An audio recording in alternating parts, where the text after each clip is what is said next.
Thank you, Dr. Tirthankar, for giving excellent talk on the given topic. And now he has moved to the second talk that will be on paradoxes in the diabetes, and for which we have a very eminent speaker, Dr. Vijay Panikar. He is honorary consultant of Department of Endocrinology and Diabetes and Metabolism in Lilavati Hospital, Mumbai. And he is ex-professor of medicine in KJ Somaiya Medical College, Mumbai, also ex-vice president of RSSD and past chairman of RSSD India chapters, and past president of College of Physicians and Surgeons of Bombay, and organizing chairman of RSSI National Conference in Mumbai, and had lots of publications, more than 20 research publications in journals, written chapters in textbook and medicine updates, and lots of pioneer work, and co-author in RSSI also. So without taking much time, over to you, sir, for your talk on paradoxes in diabetes. Thank you, Jitendra, for a kind introduction. Let me share my slides.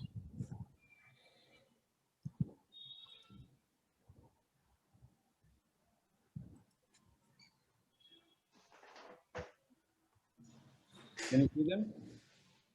Yes. Yes.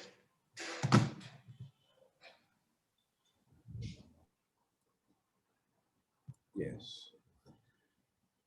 At the outset, I must congratulate Bansi, Hardik, and his entire team for having put together this wonderful academic feast. And as usual, he's a master at it. The topic given to me is paradoxes in diabetes. What is a paradox? It is that there is a statement which has two parts. One is seen what it is, and one which is actually not what it is.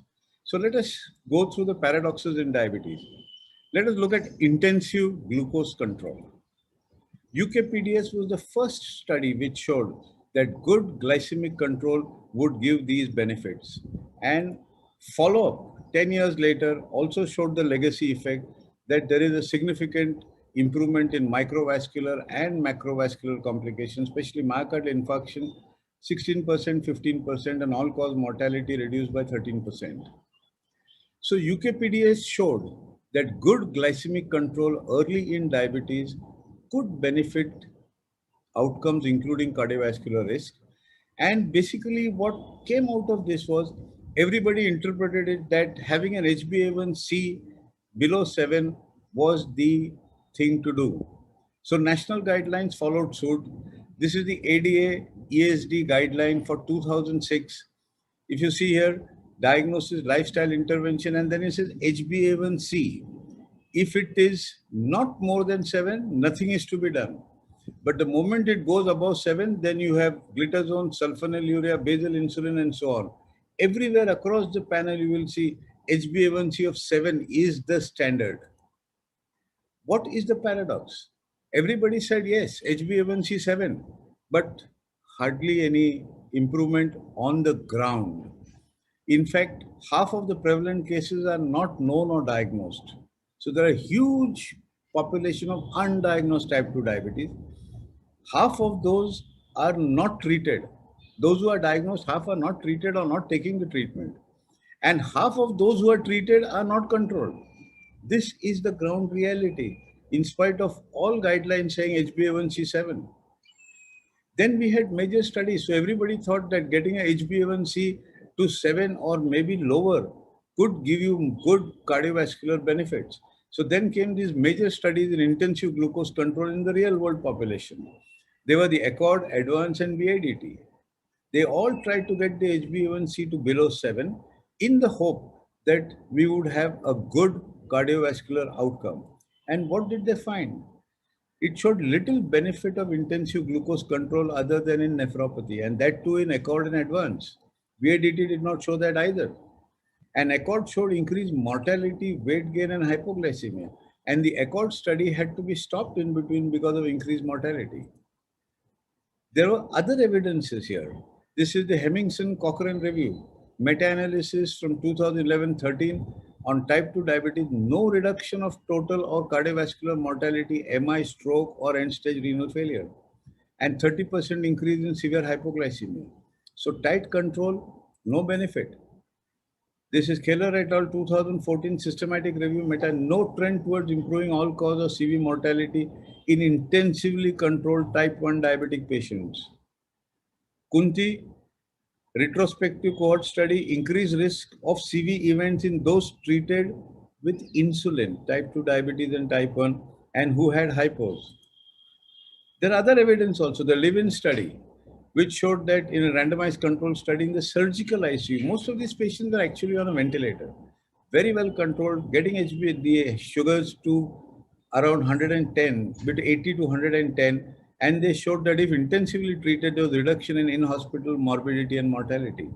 But when this was translated to the general ICU, like in the NICE sugar study, there was an increased mortality in the extensively treated group, and there were increased hypos.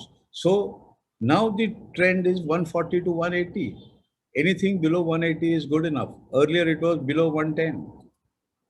So what is the big message in cardiovascular disease? The paradox is that you could have a good glycemic control. You can die of a heart attack even when HbA1c is 6.5. So good glycemic control does not prevent cardiovascular mortality. That is the paradox. The take-home message is tight glycemic control is not ideal for all diabetics. Focus on those patients who are most likely to benefit and least likely to be harmed. Good diabetes control is always not the same as good glycemic control. See, diabetes is a multifactorial thing. Like Dr. Tirthankar showed, you have to treat blood pressure, you have to treat dyslipidemia, you have to treat obesity, you have to have physical fitness. All that is holistic approach. Just glycemic control is not the thing. But any reduction in HbA1c is worthwhile in terms of reducing risk, especially the microvascular complication.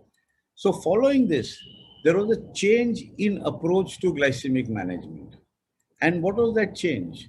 There was individualization of glycemic goals is now the accepted good practice and should include consideration of age, life expectancy, comorbidities, likelihood of benefit and drug-specific risk of hypoglycemia.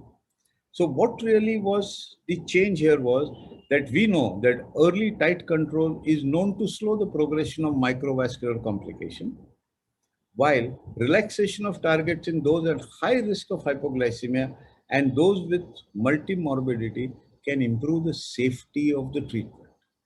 So this was the change in the approach to the management of diabetes. But look at this. Pam Brown in 2016 did a retrospective analysis of almost 2 lakh patients, and they looked at glycemic data from patients on insulin and sulfonylurea. The mean age of the cohorts in this study was 66 years. 62% were age above 65 or older. 91.5% of these patients had at least one comorbidity. And what did they find? The highest HbA1c level, a mean of 7.7, was in the younger age group, 18 to 44. Whereas the lowest HbA1c, 6.9, was in those 75 years and older. This is the glycemic management paradox. The antithetical relationship that over-treatment of those who are likely to least benefit and under-treatment by stricter control would have been life-extending. This is unfortunate paradox in the management of type 2 diabetes, which we see in day-to-day practice. Then the same authors again looked at patients with comorbidities. So patients who had no comorbidities had the highest A1C of 7.4. Patients with advanced comorbidities, including dementia, cancer, end-stage renal disease, had the lowest HbA1c, a mean of less than 7.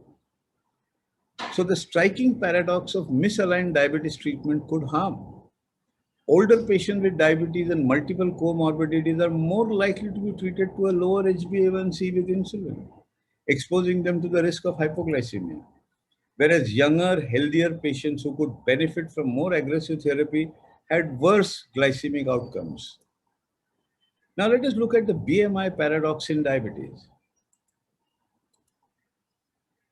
The normal BMI for Caucasians is 20 to 25, for Asian Indians is 18 to 23. We all know, and Dr. Tirthankar very nicely showed, obesity and overweight increases the risk of hypertension, strokes, and all these things that are mentioned here. Obesity and cardiovascular disease. As the BMI goes on increasing, you have a relative risk increase steadily going up. So obesity paradox. Obesity is a strong independent predictor of cardiovascular disease in the absence of other risk factors. Obesity increases the risk for cardiovascular disease in primary prevention, and as such, clinicians and researchers have historically assumed that excess body mass would also be detrimental in secondary prevention settings. Now, obesity has been called the mother of all diseases. Obesity is the root cause of insulin resistance and so on, and historically has been strongly linked to diabetes. However, there are still some paradoxes that exist in diabetes epidemiology and obesity, and there is no unifying hypothesis that has been proposed to explain this paradoxical phenomena. I'll explain to you what is the paradoxical phenomena. Obesity paradox. Can obesity be a friend? Patients with established cardiovascular disease who are overweight or obese have a better prognosis than leaner patients with cardiovascular disease. And this phenomenon is known as the obesity paradox. This is a meta-analysis of 6 studies, almost 22,000 patients, impact of BMI. If you look at the total mortality, cardiovascular mortality, as the BMI, low BMI has very high incidence of it. As the BMI overweight and obese, it comes down. For rehospitalization with increase in BMI, obesity, severe obesity, it goes. But basically, cardiovascular mortality comes down. Very surprising. This is outcome from the origin study. After adjustment for age, sex, and all available covariables, patients with type 2 diabetes or pre-diabetes and with prevalent cardiovascular risk factors, those who are overweight or obese have a reduced risk of mortality, CV mortality, composite or CV death, non-fatal MI, non-fatal stroke, heart failure for hospitalization. Those who are overweight showed a better outcome in all these parameters. Again, from the origin study, patients with a low BMI, less than 22, have increased risk of mortality compared to those with a normal BMI. These findings contrast the conventional consideration that low body weight improves outcomes. There are other studies which have been shown in the European Heart Journal 2010, large prospective study involving 250,000 patients followed up for 3.8 years. Overweight and obese patients have lower mortality compared to overweight and normal weight individuals. And similar findings here. And there is a U-shaped curve relationship between BMI and mortality. This is from the large Swedish study. So underweight BMI less than 18 had the highest mortality rate, followed by the patients with normal weight, while the overweight patients, 26 to 28 BMI, had the lowest mortality. But here again, they found that when the BMI increases above 40, there is an increase. So that's the U-shaped curve that is seen. It goes this way, and as the BMI increases beyond 40, it increases. So obesity paradox, all these mechanisms supporting the obesity paradox found in clinical studies may be valid, but none is well established. In fact, a true paradox may not exist at all. Instead, we may simply be observing heterogeneous populations that have been poorly characterized into obese, non-obese groups by measurement of BMI alone, without factoring in the type of obesity, the level of inflammation, whether the patient has metabolic syndrome, whether he has a bad obesity, whether he has visceral obesity. None of this has been factored in. Individuals with a higher BMI may be actually physically fit and with less insulin resistance, better lipid profile, and therefore having lower mortality. This is our YY paradox. This is Yudzik and Yagnik from Pune. Both have a BMI of 22.3, but look at the body fat, 21% in Indians. So we are the thin fat Indians, and that's why we have more risk for cardiovascular outcomes. So the take-home message here as far as the body mass index is, despite the presence of obesity paradox, substantial evidence still supports weight loss among patients with cardiovascular disease who are obese, especially when associated with increased physical activity and cardiorespiratory fitness levels. Now, weight loss paradox. type 2 diabetes, is it worth the effort? These are the diabetes control programs or diabetes prevention programs where they had a diet and exercise and metformin in different arms. And what did they find? That lifestyle changes, there's a 58% reduction in the risk of getting diabetes. Effect of weight loss in patients with diabetes, fasting, cholesterol, LDL, triglyceride, everything comes down with weight loss in diabetic patients. And then came the look ahead study, randomized trial of 5,000 plus obese patients with type 2 diabetes, randomized to intensive lifestyle intervention. The goal was more than 7% initial weight loss, 175 minutes per week physical activity, outcomes fatal MI, CVA, non-fatal MI, and 11.5 years of follow-up. And what did they find? Very good improvement in weight reduction, physical fitness levels increased, well-being increased, waist circumference significantly reduced, glycated HbA1c significantly reduced. But what about the cardiovascular outcome? Not at all, no change. There is no improvement in the overall cardiovascular outcome. This is the paradox there. So the conclusion is an intensive lifestyle intervention focusing on weight loss did not reduce the rates of cardiovascular events in the overweight or obese patients with type 2 diabetes. The health paradox in the US. Obesity is on the rise worldwide, and so is it in the US. But with obesity rates climbing, the number of new diabetes cases in the US is coming down. This is a paradox. And actually, in India, it is absolutely the reverse. Probably we have more central obesity and we are the thin, fat Indians, and that is why we are seeing more diabetes coming in. The Caucasians, when they become fat, they are fat all around. It is not just a central obesity which they have. Then we have the diet delusion and diabetes. Diet, every decade, every 5 years, there is a new diet which comes in. You have these so many diets, so many fat diets, and all so and so forth. And then came this pure study, very recently published in the Lancet, association of fats and carbohydrate intakes with cardiovascular disease and mortality in 18 countries from 5 continents, and a prospective cohort study. And during follow-up, there were documented 5,796 deaths in this group, 4,784 major cardiovascular disease events. And what did they find? That higher carbohydrate intake was associated with increased risk of total mortality. Higher carbohydrate intake. But this total mortality is increased, but not the risk of cardiovascular mortality. Total mortality is increased with high carbohydrate intake.